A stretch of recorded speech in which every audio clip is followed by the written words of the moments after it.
দক্ষিণ পূর্ব এশিয়ার অন্যতম শক্তিশালী অর্থনীতির দেশ মালয়েশিয়া।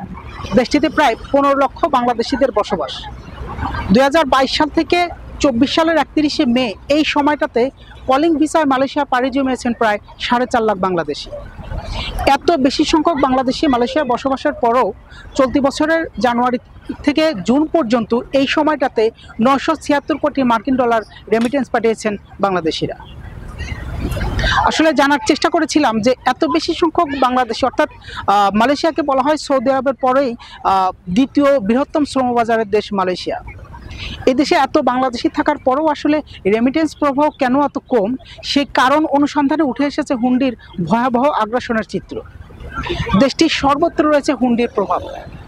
মূলত হুন্ডির দাপটেই কিন্তু রেমিটেন্স প্রবাহে ভাটা পড়েছে। আসলে জানার চেষ্টা করেছিলাম যে প্রবাসীরা কেন বৈধ পথে টাকা না পাঠিয়ে হুন্ডিতে টাকা পাঠান। এর কারণ যদি আমি আপনাদেরকে একটু বলি, মালয়েশিয়ার কনস্ট্রাকশন, এগ্রিকালচার, এর কারণ যদি আমি আপনাদের একটু বলি, মালয়েশিয়ার construction, agriculture and palm oil বাগানে অসংখ্য বাংলাদেশি কাজ করেন। হাজার হাজার বাংলাদেশি সেখানে কাজ করেন। সেখানে তারা থাকা, খাওয়া বা কাজ সবই কিন্তু এইসব প্রজেক্টের ভিতরে। তারা আসলে যে সময়টা পান, কাজ শেষে যে সময়টা তাদের আসলে ফ্রি থাকে, ওই সময়টাতে আসলে ব্যাংকগুলো বন্ধ থাকে, অর্থাৎ রেমিটেন্স হাউসগুলো ওই সময় বন্ধ থাকার কারণে তারা কিন্তু আসলে ব্যাংকে যেতে পারেন না। আবার 2022 সালের কলিংয়ে যারা আসছেন এরা কিন্তু বয়সে কিন্তু অনেকেই তরুণ। এইসব তরুণরা কিন্তু আসলে অবসর সময়টাতে হয়তো কেউ ফেসবুক ব্যবহার করছেন, কেউ বা বন্ধুদের সাথে আড্ডা মারছেন। আসলে ব্যাংকে যাওয়ারও কিন্তু তাদের কিন্তু অলসতার কারণে কিন্তু আসলে তারা ব্যাংকে যেতে চান না। ঠিক এই সুযোগটাই কিন্তু আসলে হুন্ডি ব্যবসায়ীরা নিয়েছেন। এবং এই মালয়েশিয়াতে যারা আসলে হুন্ডি ব্যবসা করেন, তারা এইসব বড় বড় প্রজেক্ট, অর্থাৎ যেখানে হাজার হাজার বাংলাদেশিরা কাজ করেন, সেখানে কিন্তু আসলে তারা তাদের নিজস্ব এজেন্ট নিয়োগ করে থাকেন কমিশন ভিত্তিতে। যখন একজন বাংলাদেশি আসলে কাজ থেকে ফিরে সে যখন ব্যাংকে আসবে টাকা পাঠানোর জন্য, এই সময়টা কিন্তু আসলে ব্যাংক বন্ধ থাকে, যে কারণে আসলে তারা হুন্ডির দ্বারস্থ হয়।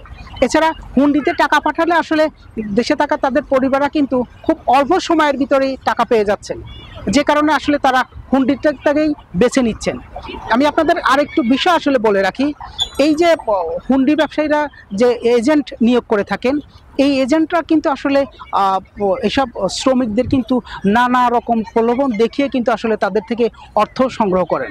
আর প্রবাসীরাও আসলে দেখেন যে নিঃঝামেলায় এবং অল্প সময়ের ভিতরে যখন দেশে থাকা পরিবারগুলো আসলে টাকা পেয়ে যাচ্ছে, তখন আসলে এত ঝামেলা করে বা সময়ও হয় না ব্যাংকে যাওয়ার, কেন এত যাব। এই যে হুন্ডির প্রভাব সর্বত্র যে রয়েছে, আসলে এই হুন্ডির প্রভাবে কিন্তু বাংলাদেশ এবং মালয়েশিয়া উভয় দেশের সরকারই কিন্তু আর্থিকভাবে ক্ষতিগ্রস্ত হচ্ছেন। সেই লক্ষ্যে কিন্তু আসলে এই হুন্ডির দৌরাত্ম্য অর্থাৎ কমিয়ে আনতে, সেই লক্ষ্যে কিন্তু আসলে হুন্ডির প্রভাব কমাতে, অর্থাৎ হুন্ডি ব্যবসায়ীদের ধরতে ইতিমধ্যে কিন্তু মালয়েশিয়ার আইনশৃঙ্খলা বাহিনী কিন্তু মাঠে নেমেছেন। S A Sourav, RTV, Malaysia.